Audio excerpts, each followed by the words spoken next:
Hi, Prince, UK Self-Defense Green, time to sharpen blades, oh yeah.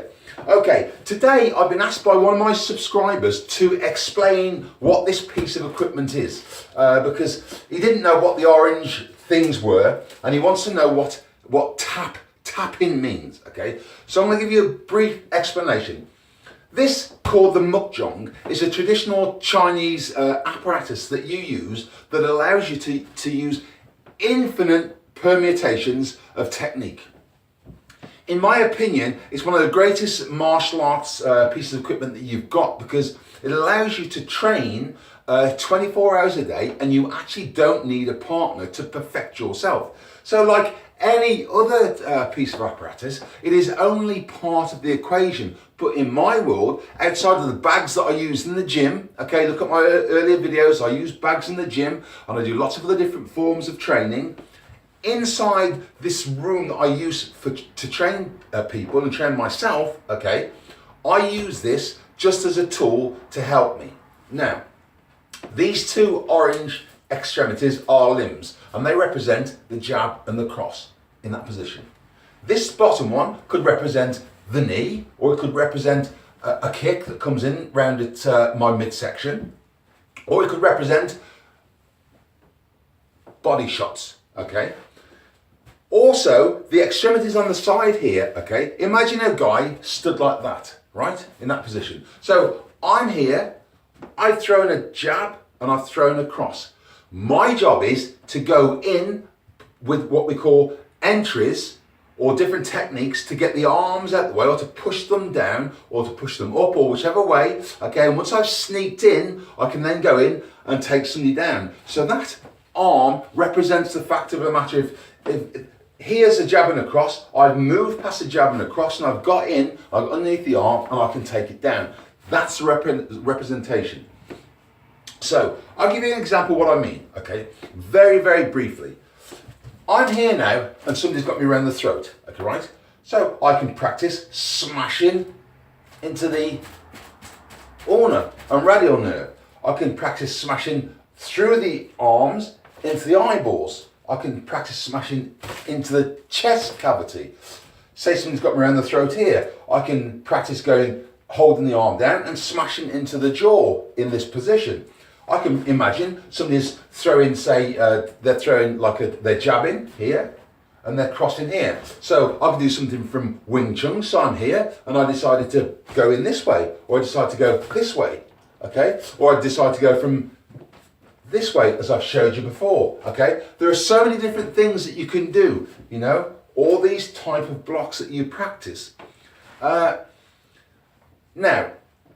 taking it a little bit further, the tappy bit, okay, right? In different systems, they have different names for when this comes at you. So somebody jabs and somebody crosses. I'm here, you jab and you cross. My job is to either tap it out the way. So as it comes through, I want to tap it out the way, okay? Now, different names, you got pack so, okay? So you pack and you hit. So you can pack it out the way, tap it out the way. In boxing, it's parry. You parry, you slip, and you tap. You just tap it out of the way, okay? You deflect. So in some systems, like Panatukan, they have things like the cup, where they catch it like that. So the fist comes in, the cup, they catch it like that. They have Pa'alis, right, where the hand comes in and they knock it down like that. They have Wazliks, where the hand comes in and they sweep it right out the way, like this. Wazliks. They have the cut, where it comes in and they tap it down in that position. There's many different systems with many different names, but they are all generic and they're all very similar. So, on this wooden dummy in particular, I've got eyes, I've got a nose, and I've got a mouth, okay? These areas here represent the cranium and the temple, okay, right? Here represents the armpit, okay? So I know if I'm here and I do a technique and I come up with my knee, and I throw my knee into there, I know that that is potentially in real life situations when I got through somebody's defense, I know that shot there, boom, is the knee, and it's going to cause damage in the rib cage. Here represents the floating rib. So for a boxer's perspective, if I slipped and I come under and I hook, if I slipped and I come over and I hook, that's going into the ribs, the floating rib, the obliques. Here represents the top of the thigh. So when I'm practicing my low leg work, okay, and I'm here and I'm in this position and I want to hit the thigh kick, okay, I know that I'm going to hit the thigh kick every single time. This kick here represents the genitalia, okay? So that's the stomach. I'm here. I can go in with a knee into genitalia. I can go in with a short kick into genitalia, a snap type of kick into genitalia. If you look further down, this represents the kneecap. There's little X's, right? So I'm here, somebody's coming at me. I know that shot there is right into the kneecap. Then on the side here again, that's the outer knee. So I'm here, and I know just a short step up from this. Nothing fantastic, just a small little movement, and I know I'm hitting directly into that area. The front, the lower portion down there, that represents my shin. So I'm here, straightforward shot, straight into the shin. Straightforward shot into the shin. And even further, you see that there? See those there? Okay. Those are pointing down. And what that represents is if I do a technique, which I'll show you now, then you'll kind of understand what I'm doing. Say for instance, somebody throws a jab.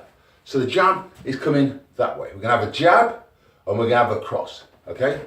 So the jab comes in here, right?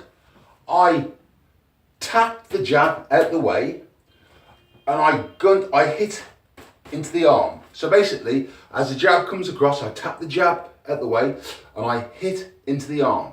As I hit into the arm, I then move up into an elbow strike into the head, and I also come across with an elbow strike this way. And then from there, I step, my hand goes around the head, my hand goes under the arm, and I step forward and I take them down. That's what I can practice on here. So I'm here, I pack, I hit.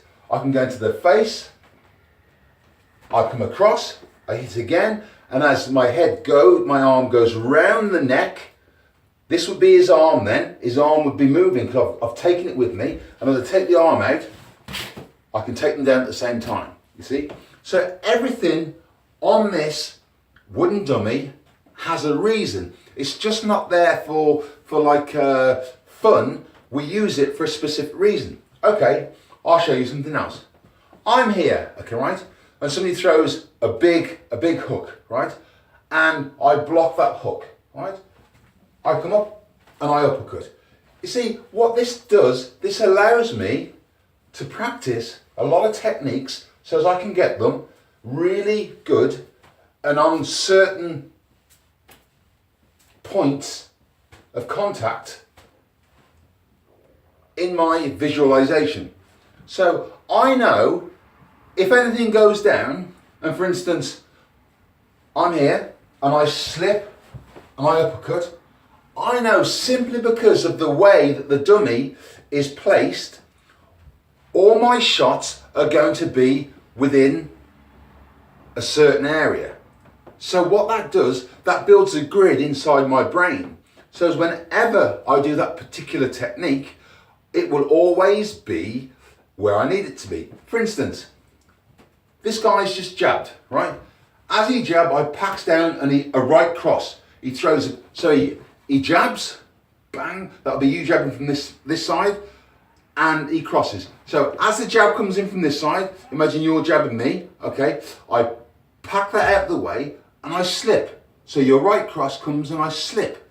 As it slips, I go in with a sundog or a bugee right into your eyes, and then I uppercut. So I'll show you what I mean so you get an idea, okay, right? So the guy throws the jab, I slip, and the right cross comes past my head. As I hit him in the eyeballs, I decide to come up with an uppercut. This is just giving you a basic idea.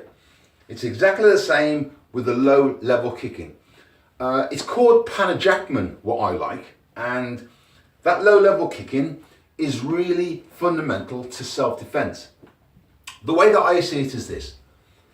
You go to some martial arts classes and they want to teach you how to do a roundhouse. That's all well and good. But why are you teaching them to do a roundhouse when you really need to teach them from the nucleus, from the centre outwards? So what we need to concentrate first and foremost on are the low level kicks. So when I get somebody and they come into my class, the first thing that I want them to do is to understand that the shin kick is a weapon they've already got. From the shin kick, just moving the knee slightly up and doing something similar, they get a snap kick. So we've got a shin kick that anybody can do, and we've got a snap kick that anybody can do. We also then have just a slight twist, another kick that anybody can do. We have then what I say, kicking the football. Remember, this is for the subscriber. So this straight through shot, the shin shot. So I'm here, I teach people, they're looking at this position, they can do this shot. Very easy. It's not rocket science. What it is self-defense, and it's modified from a lot of different systems. Now, one of my trolls, I love my trolls because they say stuff that's so funny, me and my friends have a right good laugh over it, was saying that I need to go to Argos. One thing, I don't go to Argos to buy my equipment. I buy top of the range equipment, or I get stuff sent to me. Secondly, that there shows that you don't know what you're talking about, because that is not a punch bag. What that is a training aid, and I'll show you on a different video what it's about. But that allows me to have a feel like a human. And what it is for? It's for groundwork. It's for flexibility. It's for bugee or sundog or whatever spear or whatever you want to call it. And it's also to help me practice the rear naked choke, because the material itself moves like a person. So when I put my knee into it on the floor, I get the feeling, not like hitting a bag that doesn't move or doesn't give, I get the feeling of it moving. Now, going back to the wooden dummy. This wooden dummy is built on 12 house bricks with a 10 kilo weight at the bottom. But I've also built it so that it's on stilts. The reason for this is, we know that if you hit an object that doesn't move, you don't get any realism. So I designed this for my own specific needs. So there again to the troll who's telling me to go to Argos. One, they don't sell these in Argos.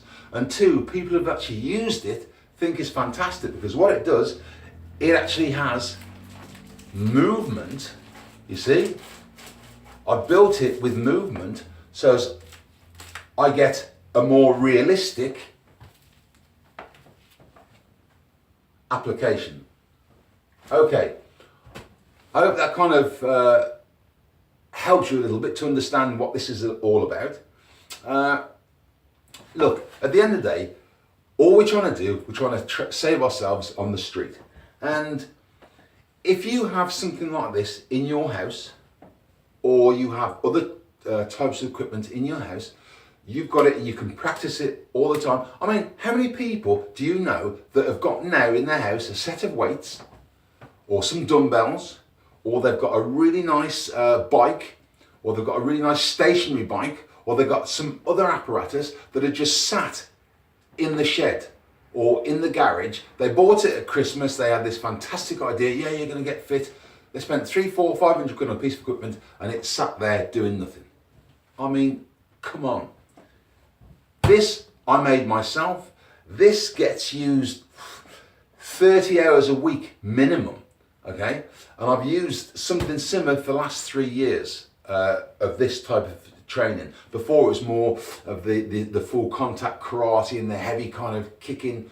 But I mean, this is more now like the chess of self-defense and understanding what works and what doesn't. Okay, I hope that explanation was good enough for you. Keep on training, keep on maintaining a positive attitude, and have a great day. Yeah.